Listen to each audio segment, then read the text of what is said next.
ओम नमो भगवते वासुदेवाय। श्रीमद् भागवत महापुराण के द्वितीय खंड के 10वें स्कंद का 46वां अध्याय पढ़ रही हूँ। उद्धव जी की ब्रज यात्रा।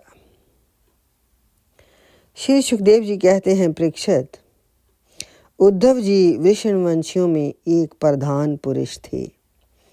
वे साक्षात बृहस्पति जी के शिष्य और परम बुद्धिमान थे। उनकी महिमा के संबंध में इससे बढ़कर और कौन सी बात कही जा सकती है कि वे भगवान श्री कृष्ण के प्यारे सखा तथा मंत्री भी थे। एक दिन शरणागतों के सारे दुख हर लेने वाले भगवान श्री कृष्ण ने अपने प्रिय भगत और एकांत प्रेमी उद्धव जी का हाथ अपने हाथ में लेकर कहा, सौम्य स्वभाव उद्धव जी, तुम ब्रज में जाओ। वहाँ मेरे पिता माता नंद बाबा और यशोदा मैया है, उन्हें आनंदित करो। और गोपियाँ मेरे विरह की व्याधि से बहुत ही दुखी हो रही हैं, उन्हें मेरे संदेश सुनाकर उस वेदना से मुक्त करो। प्यारे उद्धव, गोपियों का मन नित्य निरंतर मुझ में ही लगा रहता है। उनके प्राण, उनका जीवन, उनका सर्वस्व मैं ही हूँ। मेरे लिए उन्होंने अपने पति पुत्र आदि सभी सगे संबंधियों को छोड़ दिया है। उन्होंने बुद्धि से भी मुझी को अपना प्यारा, अपना प्रीतम नहीं अपना आत्मा ही मान रखा है।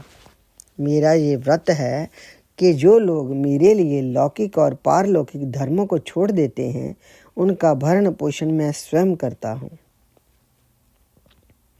उद्धव, मैं उन गोपियों का परम प्रियतम हूँ। मेरे जहाँ चले आने से वे मुझे दूर सत मानती हैं और मेरा स्मरण करके अत्यंत मोहित हो जाती हैं, बार बार मूर्छित होती हैं। वे मेरे विरह की व्यथा से विलहल हो रही हैं, प्रतिक्षण मेरे लिए उत्कंठित रहती हैं। मेरी गोपियाँ मेरे प्रिय से इस समय बड़े ही कष्ट और जतन से अपने प्राणों को किसी प्रकार रख रही हैं। मैंने उनसे कहा था कि मैं आऊँगा, वही उनके जीवन का आधार है।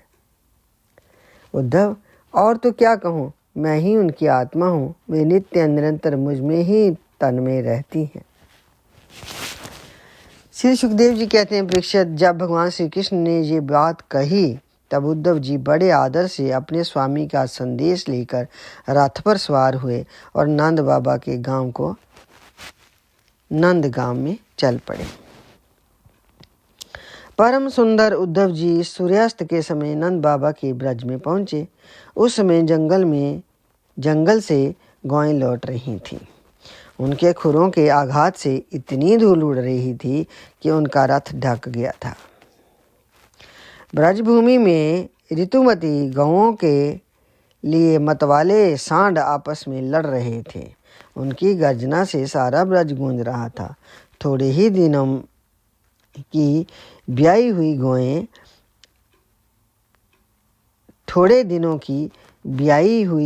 गौएं अपने थनों के भारी भार से दबी होने पर भी अपने अपने बछड़ों की ओर दौड़ रही थीं।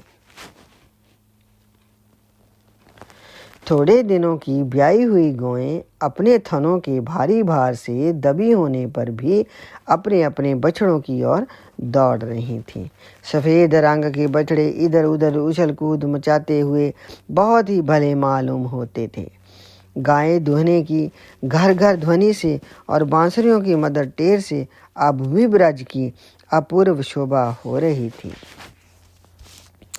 गोपी और गोप सुंदर सुंदर वस्त्र तथा गहनों से सज धज कर श्री कृष्ण और बलराम जी के मंगलमय चरित्रों का गान कर रहे थे और इस प्रकार ब्रज की शोभा और भी बढ़ गई थी। गोपों के घरों में अग्नि, सूर्य, अतिथि, गौ, ब्राह्मण और देवता पितरों की पूजा की हुई थी। धूप की सुगंध चारों ओर फैल रही थी और दीपक जगमगा रहे थे। उन घरों को पुष्पों से सजाया हुआ था। ऐसे मनोहर ग्रहों से सारा ब्रज और भी मनोरम हो रहा था। चारों ओर वन पंक्तियां फूलों से लद रही थीं। पक्षी चहचहा रहे थे और भौरे गुंजार कर रहे थे। वहाँ जल और स्थल दोनों ही कमलों के वन से शोभेमान थे और हंस, बत्तख आदि पक्षी वन में विहार कर रहे थे। जब भगवान श्री कृष्ण के प्यारे अनुचर उद्धव जी ब्रज में आए, तब उनसे मिलकर नंद बाबा बहुत ही प्रसन्न हुए। उन्होंने उद्धव जी को गले लगाकर उनका वैसे ही सम्मान किया मानो स्वयं भगवान श्री कृष्ण ही आ गए हों। समय पर उत्तम अन्न का भोजन कराया और जब वे आराम से पलंग पर बैठ गए, सेवकों ने पांव दबाकर पंखा झलकर उनकी थकावट दूर की। तब नंद बाबा ने उनसे पूछा, परम भाग्यवान उद्धव जी, अब हमारे सखा वसुदेव जी जेल से छूट गए। उनके आत्मीय स्वजन तथा पुत्र आदि उनके साथ हैं। इस समय वे सब कुशल से तो हैं ना। ये बड़े सौभाग्य की बात है कि अपने पापों के फलस्वरूप पापी कंस अपने अनुयायियों के साथ मारा गया, क्योंकि स्वभाव से ही धार्मिक परम साधु जदुवंशियों से वे सदा ही द्वेष करता रहता था। उद्धव जी, श्री कृष्ण कभी हम लोगों को भी याद करते हैं। ये उनकी माँ है, स्वजन संबंधी हैं, सखा हैं, गोप है। उन्हीं को अपना स्वामी और सर्वस्व मानने वाला ये ब्रज है। उन्हीं की गायें वृंदावन और ये गिरिराज है। क्या वे कभी इनका स्मरण करते हैं? आप ये तो बतलाइए कि हमारे गोविंद अपने सुहृद बांधवों को देखने के लिए एक बार भी यहाँ आएंगे क्या? यदि वे यहाँ आते तो हम उनकी वे सुगढ़ नासिका, उनका मधुर हास्य और मनोहर चितवन से युक्त मुख कमल देख तो लेते। उद्धव जी, श्री कृष्ण का हृदय उदार है, उनकी शक्ति अनंत है। उन्होंने दावानल से, आंधी पानी से, वृषासुर से और अजगर आदि अनेकों मृत्यु के निमित्तों से, जिन्हें टालने का कोई उपाय न था, एक बार नहीं अनेक बार हमारी रक्षा की थी। उद्धव जी, हम श्री कृष्ण के विचित्र चरित्र, उनकी विलासपूर्ण तिरछी चितवन, उन्मुक्त हास्य, मधुर भाषण आदि का स्मरण करते रहते हैं और उसमें इतने तन्मय रहते हैं कि अब हमसे कोई कामकाज ही नहीं हो पाता। जब हम देखते हैं कि ये वही नदी है जिसमें श्री कृष्ण जल क्रीड़ा करते थे, ये वही गिरिराज है जिसे उन्होंने अपने एक हाथ पर उठा लिया था, ये वे ही वन के प्रदेश हैं जहाँ श्री कृष्ण गौएं चराते हुए बांसुरी बजाते थे, और ये वही स्थान है जहाँ वे अपने सखाओं साथ अनेकों प्रकार के खेल खेलते थे। और साथ ही ये भी देखते हैं कि वहाँ उनके चरण चिन्ह अभी मिटे नहीं हैं। तब उन्हें देखकर हमारा मन श्री कृष्ण में यही हो जाता है। इसमें संदेह नहीं कि मैं श्री कृष्ण और बलराम को देव श्रोमणी मानता हूँ, और ये भी मानता हूँ कि वे देवताओं का कोई बहुत बड़ा प्रयोजन सिद्ध करने के लिए यहाँ आए हुए हैं। स्वयं भगवान गर्गाचार्य जी ने मुझसे ऐसा ही कहा था। जैसे सिंह बिना किसी परिश्रम के पशुओं को मार डालता है, वैसे ही उन्होंने खेल खेल में ही 10,000 हाथियों का बल रखने वाले कंस, उसके दोनों अजय पहलवानों और महान बलशाली गजराज कवल्यापीठ को मार डाला। उन्होंने 3 ताल लंबे और अत्यंत दृढ़ धनुष को वैसे ही तोड़ डाला जैसे कोई हाथी किसी छड़ी को तोड़ डालता है। हमारे प्यारे कृष्ण ने एक हाथ से 7 दिनों तक गिरिराज को उठाया था। यही सबके देखते देखते खेल खेल में उन्होंने प्रलंब, धेनुक, अरिष्ट, तृणाव्रत और बक आदि उन बड़े बड़े दैत्यों को मार डाला, जिन्होंने समस्त देवता रासुओं पर विजय प्राप्त कर ली थी। श्री सुखदेव जी कहते हैं, परीक्षित, नंद बाबा का हृदय तो यूं ही भगवान श्री कृष्ण के अनुराग रंग में रंगा हुआ था। जब इस प्रकार वे उनकी लीलाओं का एक एक करके स्मरण करते थे, तब तो उनमें प्रेम की बाढ़ ही आ जाती। वे विलहल ही हो गए और मिलने की अत्यंत उत्कंठा होने के कारण उनका गला ही रुंध गया। वे चुप हो गए। यशोदा रानी भी वहीं बैठकर नंद बाबा की बातें सुन रही थी। श्री कृष्ण की एक एक लीला सुनकर उनके नेत्रों से आंसू बहते जाते थे और पुत्र स्नेह की बाढ़ से उनके स्तनों से दूध की धारा बहती जा रही थी। उद्धव जी, नंद बाबा और यशोदा रानी के हृदय में श्री कृष्ण के प्रति कैसा अगाध अनुराग है, ये देखकर आनंद मगन हो गए और उनसे कहने लगे। उद्धव जी ने कहा, ये मानद, इसमें संदेह नहीं कि आप दोनों समस्त शीरधारियों में अत्यंत भाग्यवान हैं, सराहना करने योग्य हैं, क्योंकि जो सारे चराचर जगत के बनाने वाले और उसे ज्ञान देने वाले नारायण हैं, उनके प्रति आपके हृदय में ऐसा वात्सल्य स्नेह पुत्र भाव है। बलराम और श्री कृष्ण पुराण पुरुष हैं। वे सारे संसार के उपादान कारण और निमित्त कारण भी हैं। भगवान श्री कृष्ण पुरुष हैं तो बलराम जी प्रधान प्रकृति हैं। ये ही दोनों समस्त शरीरों में प्रविष्ट होकर उन्हें जीवन दान देते हैं और उनमें उनसे अत्यंत विलक्षण जो ज्ञान स्वरूप जीव है उसका निजमन करते हैं। जो जीव मृत्यु के समय अपने शुद्ध मन को एक क्षण के लिए भी उनमें लगा देता है, वह समस्त कर्म वासनाओं को धो डालता है और शीघ्र ही सूर्य के समान तेजस्वी और ब्रह्ममय होकर परम गति को प्राप्त हो जाता है। वे भगवान ही जो सबके आत्मा और परम कारण हैं, भक्तों की अभिलाषा पूर्ण करने और पृथ्वी का भार उतारने के लिए मनुष्य का शरीर ग्रहण करके प्रकट हुए हैं। उनके प्रति आप दोनों का ऐसा सुदृढ़ वात्सल्य भाव है। फिर महात्माओं, आप दोनों के लिए अब कौन सा शुभ कर्म करना शेष रह जाता है। भक्त वत्सल यदुवंश शिरोमणि भगवान श्री कृष्ण थोड़े ही दिनों में ब्रज में आएंगे और आप दोनों को अपने माँ बाप को आनंदित करेंगे। जिस समय उन्होंने समस्त यदुवंशियों के द्रोही कंस को रंगभूमि में मार डाला और आपके पास आकर कहा कि मैं ब्रज में आऊँगा, उस कथन को वे सत्य करेंगे। नंद बाबा और माता यशोदा जी, आप दोनों परम भाग्यशाली हैं, खेद ना करें। आप श्री कृष्ण को अपने पास ही देखेंगे, क्योंकि जैसे काष्ठ में अग्नि सदा ही व्यापक रूप से रहती है, वैसे ही वे समस्त प्राणियों के हृदय में सर्वदा विराजमान रहते हैं। एक शरीर के प्रति अभिमान ना होने के कारण ना तो कोई उनका प्रिय है और ना तो अप्रिय। वे सब में और सब के प्रति समान हैं, इसलिए उनकी दृष्टि में ना तो कोई उत्तम है और ना कोई अधम। यहाँ तक कि विषमता का भाव रखने वाला भी उनके लिए विषम नहीं है।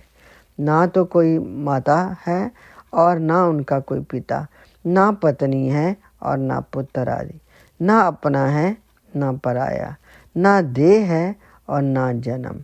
इस लोक में उनका कोई कर्म नहीं है, फिर भी वे साधुओं के परित्राण के लिए, लीला करने के लिए देवादि, सात्विक, मत्स्य आदि, तामस एवं मनुष्य आदि मिश्र योनियों में शरीर धारण करते हैं। भगवान अजन्मा है, उनमें प्राकृत सत्व, राज्य आदि में से एक भी गुण नहीं है। इस प्रकार इन गुणों से अतीत होने पर भी लीला के लिए खेल खेल में वे सत्य, राज्य और तम, इन तीन गुणों को स्वीकार कर लेते हैं और उनके द्वारा जगत की रचना, पालन और संहार करते हैं। जब बच्चे घुमरी परेता खेलने लगते हैं, जब मनुष्य वेग से चक्कर लगाने लगते हैं, तब उन्हें सारी पृथ्वी घूमती हुई जान पड़ती है। वैसे ही वास्तव में सब कुछ करने वाला चित्त ही है, परंतु उस चित्त में अहम बुद्धि हो जाने के कारण ब्रह्मवश उसे आत्मा अपना मैं समझ लेने के कारण जीव अपने को कर्ता समझने लगता है। भगवान श्री कृष्ण केवल आप दोनों के ही पुत्र नहीं हैं, वे समस्त प्राणियों के आत्मा, पुत्र, पिता, माता और स्वामी भी हैं। बाबा, जो कुछ देखा जा सुना जाता है, वे चाहे भूत से संबंध रखता हो, वर्तमान से अथवा भविष्य से, स्थावर हो या जंगम हो, महान हो या अल्प हो, ऐसी कोई वस्तु ही नहीं है जो भगवान श्री कृष्ण से पृथक हो, अलग हो। बाबा, श्री कृष्ण के अतिरिक्त ऐसी कोई वस्तु नहीं है जिसे वस्तु कह सके। वास्तव में सब वे ही हैं, वे ही परमार्थ सत्य हैं। परीक्षित, भगवान श्री कृष्ण के सखा उद्धव और नंद बाबा इसी प्रकार आपस में बात करते रहे और वे रात बीत गई। कुछ रात शेष रहने पर गोपियां उठी। दीपक जलाकर उन्होंने घर की देलियों पर वासुदेव का पूजन किया, अपने घरों को झाड़ बुझाड़ कर साफ किया और फिर दही मथने लगी। गोपियों की कलाइयों में कंगन शोभायमान हो रहे हैं। रस्सी खींचते समय वे बहुत भली मालूम हो रही थी। उनके नितंब, स्तन और गले के हार हिल रहे थे। कानों के कुंडल हिल हिल कर उनके कुमकुम मंडित कपोलों की लालिमा बढ़ा रहे थे। उनके आभूषणों की मणियां दीपक की सी ज्योति से और भी जगमगा रही थी और इस प्रकार भी अत्यंत शोभा से संपन्न होकर दही मथ रही थी। उस समय गोपियां कमल नयन भगवान श्री कृष्ण के मंगलमय चरित्रों का गान कर रही थी। उनका वे संगीत दही मथने की ध्वनि से मिलकर और भी अद्भुत हो गया तथा स्वर्ग लोक तक जा पहुंचा, जिसकी स्वर लहरी सब और फैलकर दिशाओं का अमंगल मिटा देती है। जब भगवान भुवन भास्कर का उदय हुआ तब ब्रजांगनों ने देखा कि नंद बाबा के दरवाजे पर एक सोने का रथ खड़ा है। वे एक दूसरे से पूछने लगी, ये किसका रथ है? किसी गोपी ने कहा, कंस का प्रयोजन सिद्ध करने वाला अक्रूर ही तो कहीं फिर नहीं आ गया है, जो कमल नयन प्यारे श्याम सुंदर को यहाँ से मथुरा ले गया था। किसी दूसरी गोपी ने कहा, क्या अब वे हमें ले जाकर अपने मरे हुए स्वामी कंस का पिंडदान करेगा? अब यहाँ उसके आने का और क्या प्रयोजन हो सकता है? ब्रजवासिनी स्त्रियां इसी प्रकार आपस में बातचीत कर रही थीं कि उसी समय नित्य कर्म से निवृत्त होकर उद्धव जी आ पहुँचे। इति श्रीमद् भागवत महापुराण के 10वें स्कंद का 46वां अध्याय संपूर्ण। श्रीमद् भागवत महापुराण की आरती। आरती अति पावन पुराण की, धर्म भक्ति विज्ञान खान की।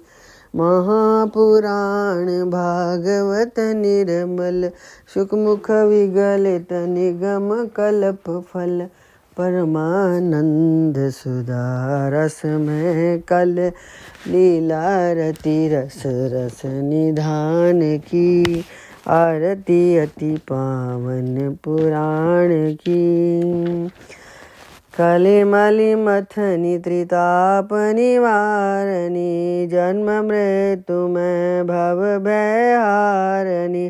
सेवत सतत सकल सुख कारणी, समौषधि हरि चरित गान की। आरती अति पावन पुराण की। विषय विलास विमोह विनाशनी, विमल विराग विवेक विकासनी। भगवत तत्वर हस प्रकाशनी, परम ज्योति परमात्म ज्ञान की। आरती अति पावन पुराण की। परमहंस मुनि मन उल्लासनी, रस हृदय रस रास विलासनी। भोक्ति मुक्ति रति प्रेम सुदासनी, कथा कंचन प्रिय सुजान की। आरती अति पावन पुराण की। धर्म भक्ति विज्ञान खान की। ओम नमो भगवते वासुदेवाय।